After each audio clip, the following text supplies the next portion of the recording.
Have you ever wondered how is it that we all start out being just one microscopic cell, but then we end up being so different from each other?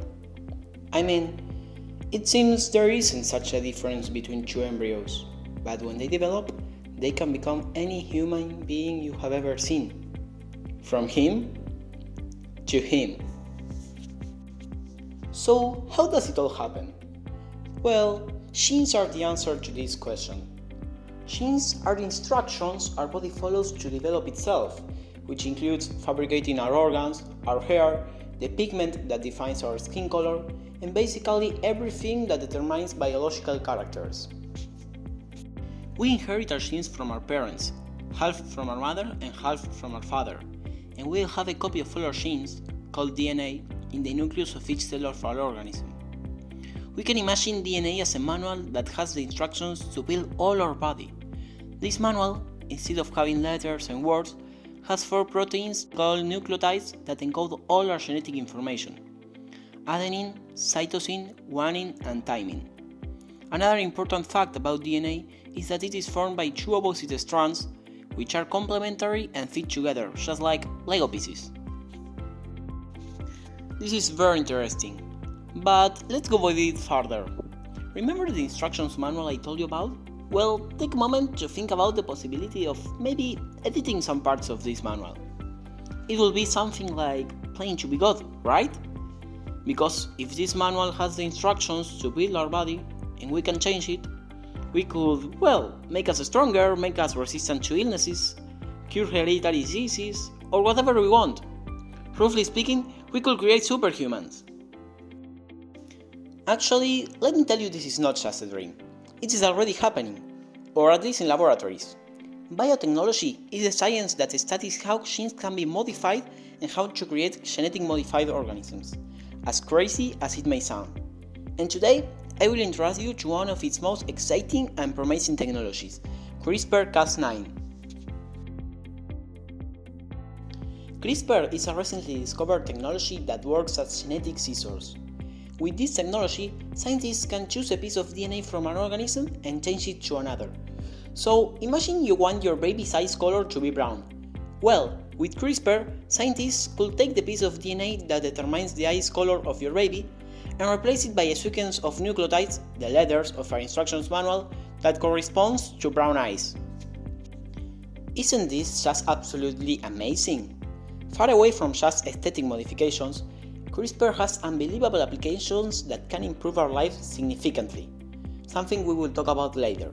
But first, how does it work? How does CRISPR do all this? We should start by saying this is not the only technology that works as genetic scissors. But what makes CRISPR so revolutionary is that it is much more precise, faster, and cheaper than any other technology we have ever seen. Before CRISPR was discovered, modifying an organism genetically, especially a human one, would have been too expensive and would have taken too much time, even weeks or months. But now, with CRISPR, it can be done in just some hours.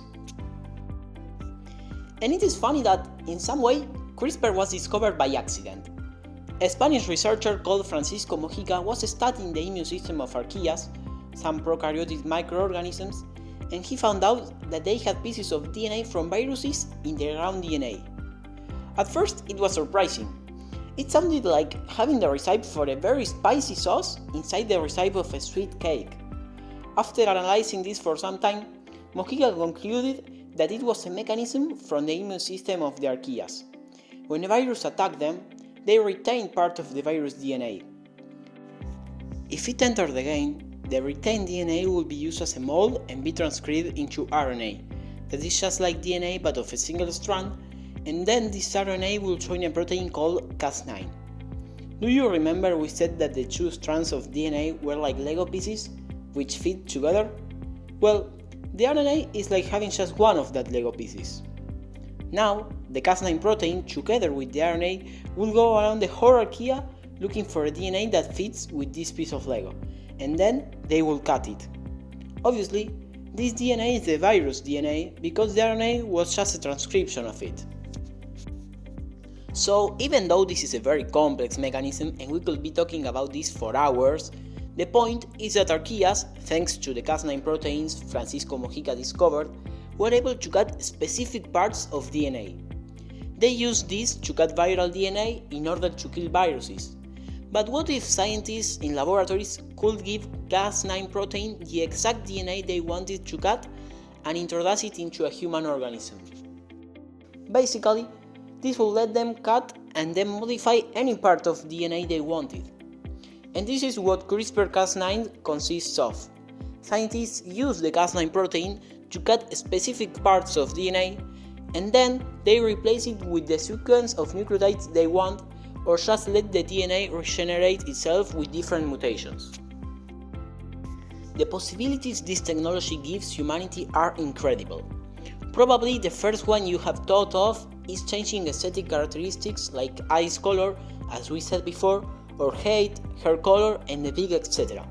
Well, this is a possibility, but it is far from being the only one, and even farther from being the most important.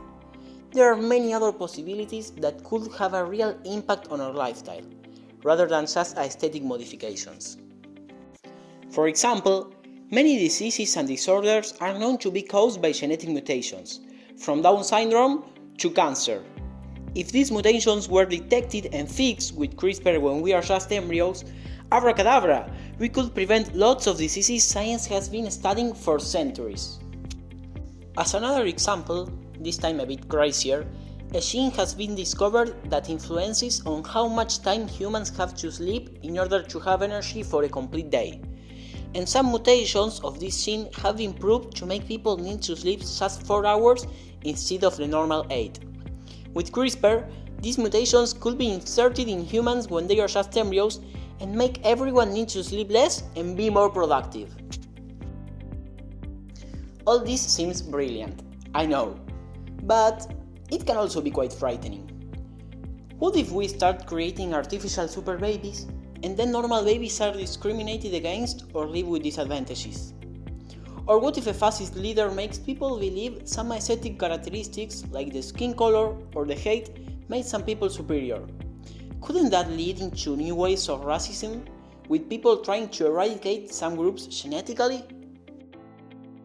There are many ethical debates yet to solve before engaging in the game of being God, and it's a big responsibility we have with our next generations. During this video, we have seen that genetic engineering can be very powerful and make our future significantly better, but it can also be a double-edged sword. Regulations must be created that allow this science to continue growing, but that also prevent its wrong use. There is a big path to go until we start seeing CRISPR and biotechnology fully integrated into our daily lives, but I think the conclusion is clear. If we, as a society, manage to find a midpoint between the ethical regulations and complete freedom, future is simply brilliant.